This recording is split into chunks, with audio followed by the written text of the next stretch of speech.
Good afternoon, everyone. It's Make a Move Mike, the Veterans Realtor with Realty Executives Dylan. I'm here with Andy Cruz of Mortgage Heroes, and today we're going to be discussing the home appraisal.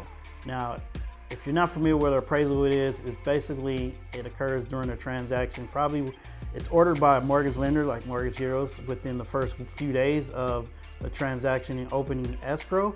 And what it essentially does is they have an appraiser to come out and give the home inspect the home and then give a valuation based off that home's characteristics, its size, its upgrades, every little detail you can think of to improve the value of that home. And then it's also in tandem with that compared to like size homes of similar size and aesthetics and in the same neighborhood within roughly, I would say, a mile.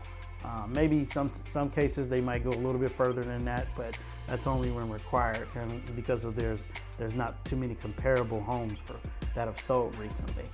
So what I wanted to discuss was there are two different sides, when it comes to preparing for the appraisal. So you have the seller side, and then you have the buyer side. So I'll discuss the buyer side first. So everyone, the lender uses that appraisal to validate the purchase price of that home. So for example, if you're buying a home and your offer gets accepted at $700,000, let's say, and then the appraisal comes back at $680, the lender is only going to approve financing for that $680,000. And then if you're on the flip side, if you're the seller is probably, depending on that seller and that seller's relationship with their agent, they may or may not come back and ask you to either pay the difference out of pocket, or they may, do a price reduction and the transaction will continue. So as a seller, if the home appraises for less than the agreed upon purchase price, the seller has the option of asking the buyer to come out of pocket to pay the difference. 2, they can reduce the price to that new appraised value, or 3, they can meet in the middle or go back to the negotiating table and come to an agreement with the buyers, and the buyers may or may not have to come completely out of pocket for the difference in the original agreed upon purchase price and the appraisal. So Andy's going to talk about a little bit about appraisals preparing for the appraisal from the perspective of the mortgage lender. So as a buyer, the appraisal is just one of the steps in the process. But it's one of those things where there can be some anticipation, maybe a bit of eagerness, some excitement, or maybe a little bit of trepidation. But really the appraisal is actually kind of like a safeguard. If you've offered $700,000 on a property, you want to make sure that that property is actually going to be valued at $700,000. In some cases where it comes in below $6 to $680, let's say, in the example Mike's giving, you could actually probably make the personal argument, hey, this place is still worth $700 to me, and I will make up the difference because this is the neighborhood I want. This is the layout that I want. It's got the backyard that me and my wife want for our kids. Or I see potential in this place for the long haul, and this is the last place I'm planning on buying. So there's a variety of reasons when you're going into that, not only purchase, but when you're in that kind of appraisal phase. The important part about the appraisal phase when you're a buyer is patience. And this is the part that can sometimes get a little bit complicated, because even though the appraisal is ordered by us, we're not allowed to contact the appraiser themselves.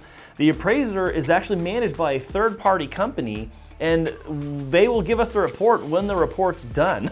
So so a lot of times people call us, oh, how come my appraisal's not here? Hey, you know what? The best we can do is we can check in with them and ask them for an update and a status report, but we're not allowed to contact the appraiser directly because we're not allowed to persuade them any direction.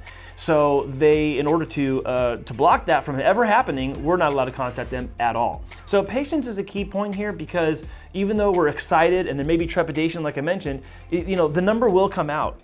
And there are times when the number is dead wrong. And most often, it's with an out-of-area appraiser that pulls from comps that they are looking at from their computer screen, not having an experienced footprint in that neighborhood.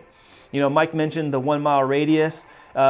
Typically they're going to look at the most recent sales going back, hopefully only 3 months in this market. If they have to go further back in time, they will. If they have to go outside that radius, they will. But they don't like jumping across freeways, major intersections, or complete different divisions of developments and builds.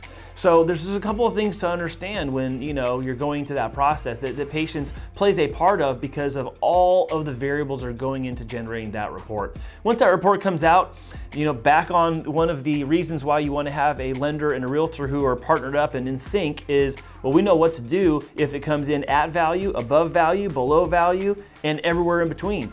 So having done this in the past together and knowing the local market actually gives buyers great advantage that we know how to go and then renegotiate if we have to, or just continue running the race if that's what it calls for.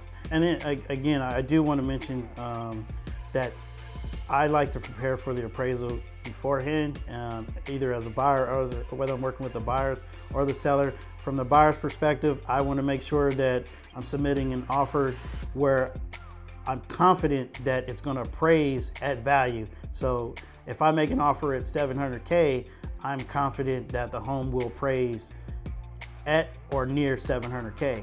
If I'm the seller, if I'm working with a seller, someone who's listing their home for sale, and I want to make sure that they're confident listing the home at a price that we feel comfortable that it's going to be appraised at that value, so we don't run into those issues later down the line and delay the transaction or potentially kill the deal.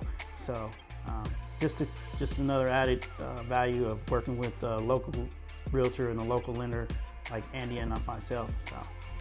So while there are many other facets that go into preparing for an appraisal, it is a case-by-case basis. But if you have any questions right now, you can email Mike, you can email myself, leave a comment below. And of course, please feel free to share this with somebody who might need to have the same information and just doesn't know otherwise. We're happy to bring these Q&As to you all so that it can increase your knowledge, give more education to you, to share how you can win in real estate. Thank you for watching this week, and we'll see you again next time.